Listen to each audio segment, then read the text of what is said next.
Devlet Hastanesi 67 önünde hasta, peçete 67. satıp dilenen teyzenin üzerinden şu şekilde altınlar çıkmıştır. 1, 2, 3, 66, 67 tane şu şekilde paralar,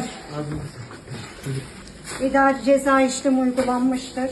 Esenyurt Dağıtım Müdürlüğü 1170 dilenci ekibi olarak yapmış olduğumuz dilenci faaliyetinde kontroller esnasında 19 Mayıs Bulvarı Esenyurt Devlet Hastanesi önünde dilenci faaliyeti gösteren şahıs alınarak kimlik tespiti için karakola götürülerek yapmış olduğumuz üst taramasında 67 adet çeyrek altın çıkarılarak ve yapmış olduğumuz tekrar kontroller esnasında çantası ve pazar çantasından şu şekilde paralar çıkarılarak imza ve tutanak altına alınmıştır. İdari ceza işlem uygulanmıştır.